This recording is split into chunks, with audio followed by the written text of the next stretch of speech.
Shalom, shalom, bien-aimés dans le Seigneur. C'est bien moi, votre sœur, la servante Déborah. Je vous souhaite une bonne journée, une bonne soirée par rapport à l'heure à laquelle vous vous trouvez. Soyez vraiment bénis, bien-aimés dans le Seigneur.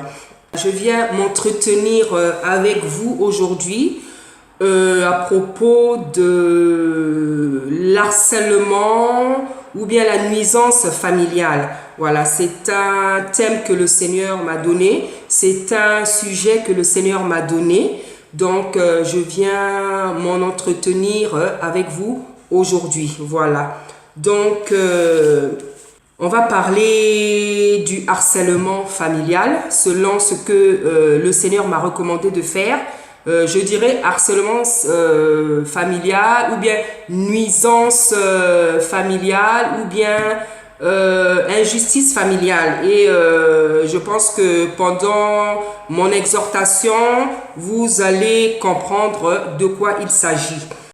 Voilà, donc en fait, quand le Seigneur m'a demandé de traiter ce sujet-là, il y a un passage qui est tout de suite venu à mon esprit. C'est celui de Joseph, hein, Joseph, l'un des fils du patriarche de Jacob. Voilà, donc c'est sur ce passage-là que je vais me baser. Je suis vraiment désolée. Aujourd'hui, je n'ai pas ma Bible parce que je me trouve dans un endroit où j'ai oublié, j'ai oublié mes affaires. Donc, en fait, je veux fonctionner sans la Bible aujourd'hui. Vous m'en excuserez. J'espère vraiment que cette parole est inscrite dans mon cœur, comme nous dit les Écritures, afin que je puisse vous donner les passages adéquats. Vraiment que l'Esprit de Dieu m'aide. Voilà. Donc, voilà, on va parler du harcèlement familial. Donc, qu'est-ce que je pourrais dire en premier? Je veux m'adresser vraiment à ceux qui sont victimes de l'injustice familiale, du mépris familial, de la méchanceté familiale. Parfois, on a même l'impression que c'est un complot familial, le fait que tu ne sois pas aimé. Voilà, je viens m'adresser aujourd'hui à toi. Toi qui n'es pas aimé dans ta famille, toi qui n'es pas aimé, toi qui es maltraité, toi qui es méprisé, toi à qui on donne toujours la faute. C'est-à-dire quand il y a quelque chose qui ne va pas, quand il y a quelque chose qui se casse, c'est de ta faute. Quand il y a quelque chose qui se casse dans la maison, c'est de ta faute. On ne va même pas chercher à savoir qui est la cause, par exemple, de quelque chose qui s'est cassé. Tout de suite, on va t'accuser parce qu'on a l'habitude de t'accuser, parce que tu es le mal-aimé, tu es celui qui est méprisé, tu es celui qui est dédaigné, tu es celui qui n'est pas aimé. Hein, il y a dans le monde, on dit la brebis galeuse, parfois on parle même du vilain petit canard. Donc, le monde même a su attribuer des termes aux enfants qui sont victimes de cette situation-là. Donc, dans ta famille, tu es la personne qui est méprisée, qui n'est pas aimée, qui subit les injustices. C'est toujours à toi qu'on demande de faire les tâches ingrates. Voilà, c'est à toi que je viens m'adresser aujourd'hui. À toi que je viens m'adresser aujourd'hui. Sache que si le Tout-Puissant m'a demandé de traiter ce sujet-là, c'est parce qu'il sait qu'il y a beaucoup d'enfants qui sont victimes de cette situation-là. Beaucoup d'enfants, dans beaucoup de familles qui sont victimes de cette situation. Et aujourd'hui, le Tout-Puissant veut te dire, veut te consoler, veut te fortifier, veut te dire quelque chose.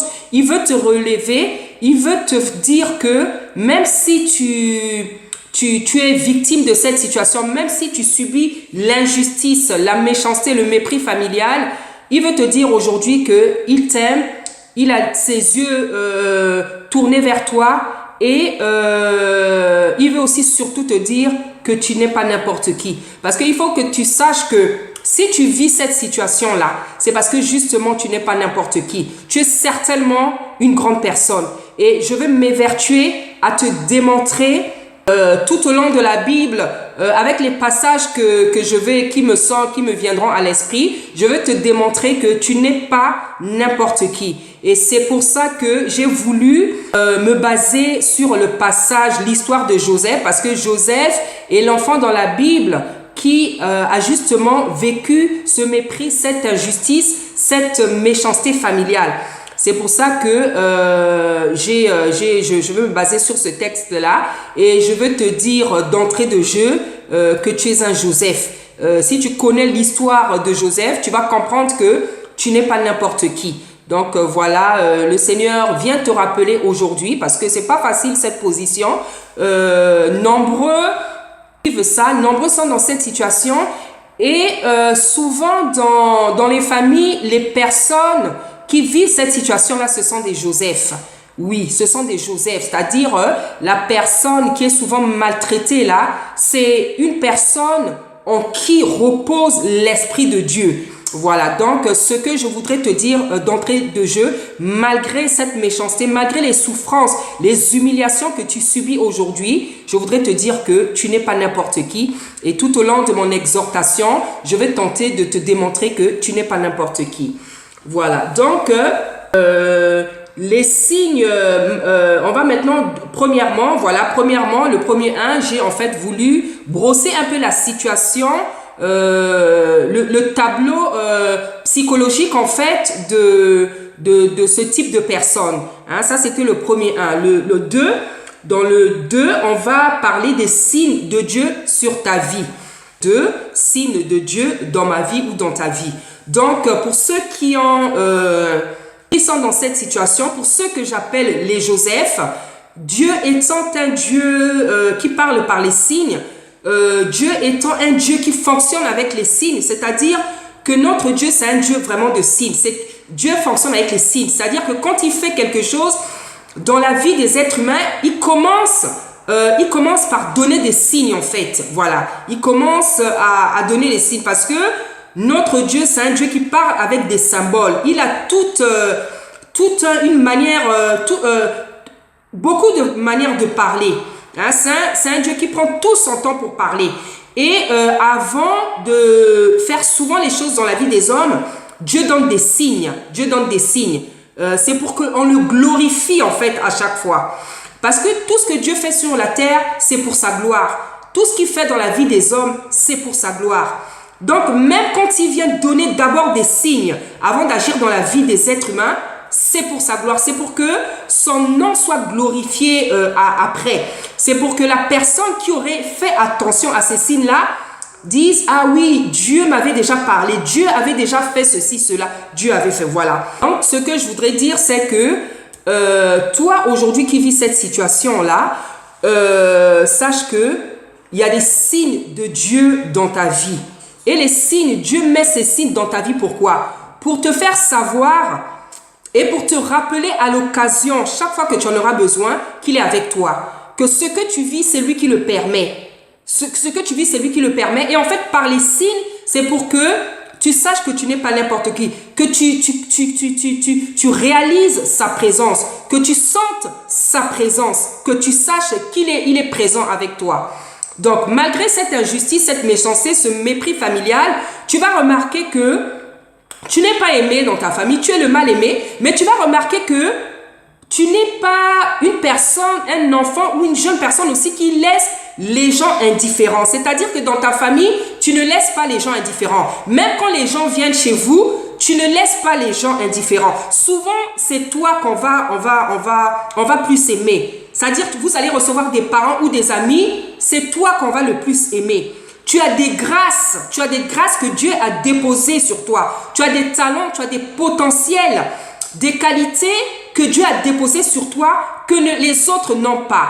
En fait, Dieu a fait quelque chose dans ta vie qui ne laisse pas indifférent. Ça peut être sur ton visage, ça peut être sur ton physique, sur ton corps, ça peut être dans ta vie. Il y a un signe, il y a des signes qui ne laissent personne indifférent.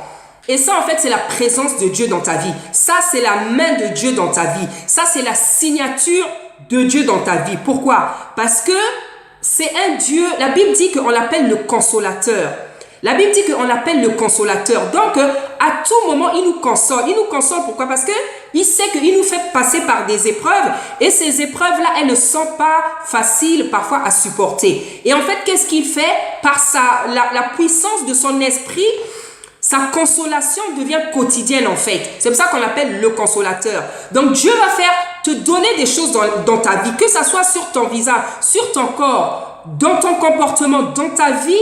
Il y aura un signe qui ne va pas laisser, des signes dans ton caractère, dans ta personnalité, dans ton tempérament. Il y a des signes, il y a quelque chose dans ta vie qui ne va pas laisser les gens indifférents. Et tout ça en fait, ce sont des signes que Dieu met pour te faire savoir qu'il est avec toi, pour te faire savoir qu'il ne va jamais t'abandonner, pour te faire savoir que malgré ce que tu vis, il est ton Dieu, il te connaît, il a un plan avec toi, il a des projets avec toi. Donc, ce signe-là ou ces signes que Dieu va mettre dans ta vie, toi-même, je pense que tu peux t'en rendre compte. Tu verras que c'est des choses qui ne laissent personne indifférent. Parfois, ça va paraître tout bête. Hein. Parfois, dès ton enfance, on a remarqué que tu dansais très bien, que tu chantais très bien, que tu t'exprimes très bien, que tu as la facilité de faire beaucoup de choses que les autres membres de ta famille n'ont pas. Ils ont d'autres grâces, mais tes grâces à toi, elles sont plus remarquables. Elles laissent vraiment personne indifférent. Donc, voilà ce que Dieu fait dans la vie de celui qu'il appelle à son service. Parce que il faut que tu saches que, comme je l'ai dit d'entrée de jeu, tu es le Joseph de ta famille. Joseph, c'est celui qui est appelé à ramener le salut dans la famille. Joseph, c'est aussi celui qui est appelé à amener la délivrance dans la famille. Joseph, c'est celui qui va bénir la famille. Joseph, c'est celui qui va faire du bien à la famille, comme nous le voyons avec Joseph dans cette histoire biblique-là. Voilà, donc donc on a donc parlé des signes dans le point 2, on a parlé donc des signes de Dieu sur ta vie. Et comme titre, quand Dieu commence à parler de ta mission et à faire remarquer les signes. Voilà. En fait, le troisième point, il s'agit quand Dieu commence à parler de ta mission aux gens, à ton entourage, à ta famille, quand Dieu commence à révéler son plan dans ta vie aux gens, ça pourra être à ta famille, ça pourra être à ton papa, ça pourrait être à ta maman, ça pourrait être à ton entourage. En fait, Dieu commence à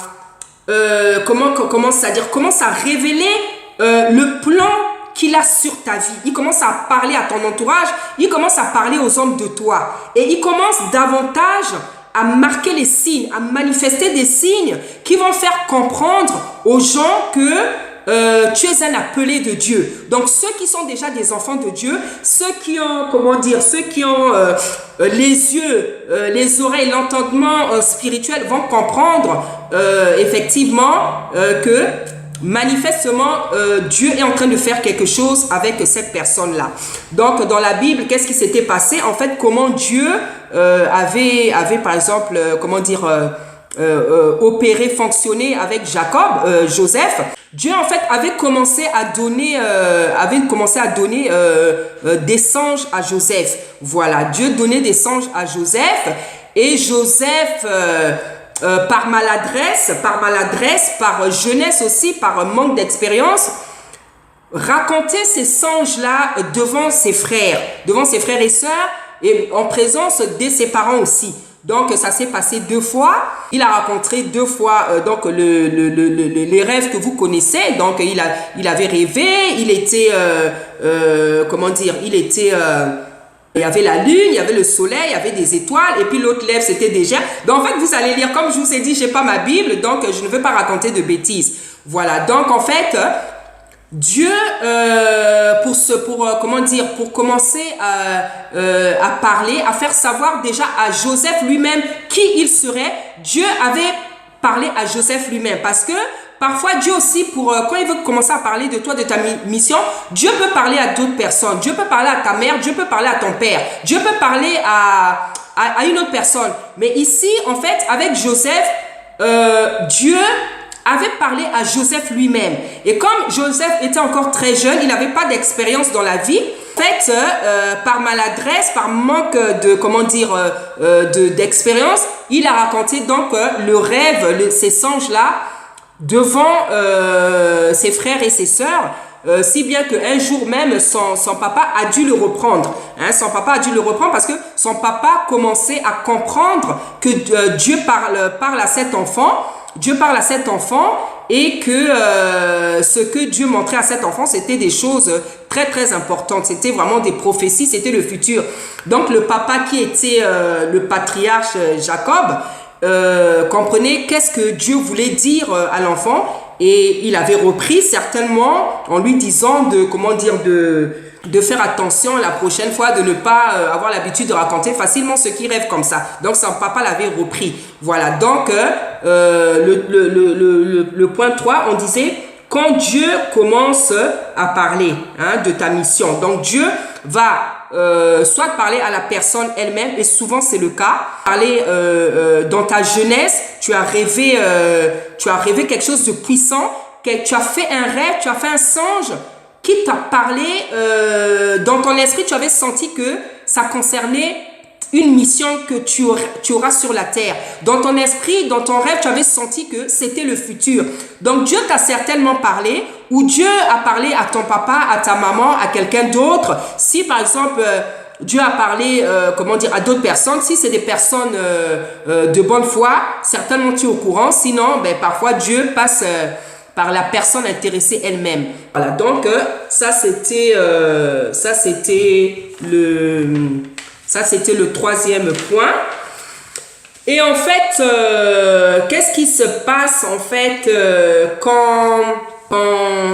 qu'est-ce qui se passe en fait quand Dieu révèle la mission de quelqu'un? Et c'est là justement que les problèmes commencent. Voilà, en fait, nous voyons que lorsque Dieu que Joseph avait commencé à raconter ses songes, on a vu en fait, nous voyons la réaction de ses frères. On voit la réaction de ses frères. Ses frères, en fait, ils étaient pas contents parce qu'à cette époque, vraiment,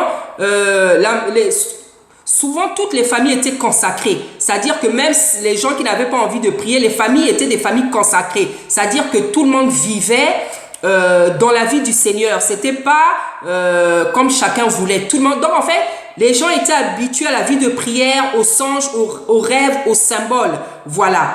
Les gens étaient habitués à la vie vraiment sacerdotale. Voilà. Donc ses frères en fait n'ont pas bien agi parce que c'était des gens qui étaient remplis de méchanceté. C'était des gens qui étaient remplis de jalousie. Voilà. C'était des gens qui étaient remplis de méchanceté et de jalousie. Et nous voyons que lorsque, Joseph raconte son rêve, et bien on voit, je pense que même le papa c'était pas de la jalousie, le papa c'était peut-être une manière de défendre son enfant. Le papa avait dit, veux-tu nous faire comprendre que tu vas nous commander ta mère et moi? Voilà ce que le papa avait dit à Joseph. Il avait tellement compris que c'était ce que Dieu montrait, c'était tellement sérieux, peut-être qu'en fait il avait dit ça parce que c'était peut-être une manière de protéger Joseph, parce que le rêve, le songe était tellement puissant. Voilà, et après on a vu le papa, je sais pas à quel moment, le papa il aimait aussi beaucoup Joseph. Parce que c'est un enfant qu'il avait eu dans la vieillesse et c'est un enfant qu'il avait eu avec la femme qu'il aimait le plus, Rachel, parce que Yacoub a été polygame. Il avait donc Rachel et Léa comme épouse, et il a eu aussi les servantes de ces deux femmes, donc avec qui il a fait beaucoup d'enfants. En fait, Joseph, c'est un enfant qu'il a eu dans la vieillesse et c'est un enfant qu'il a eu avec la femme qu'il aimait le plus. Et en plus, quand il est né, quand le deuxième enfant de Rachel est né, Rachel de Jacob est né, Rachel est morte. Donc vraiment, il aimait beaucoup cette femme-là, et les circonstances ont fait et ont fait certainement en sorte que l'amour l'amour que Joseph avait pour Rachel soit plus fort en fait. Voilà, donc Joseph était un enfant que Yacouba aimait beaucoup. Et il avait même, pour preuve, il avait même, confectionné une tunique avec 12 couleurs, si je ne me trompe pas. 12 couleurs qui représentent, voilà, on va pas se disperser dans le message. Voilà, donc il avait confectionné, fait faire une tunique de 12 couleurs. Et ça avait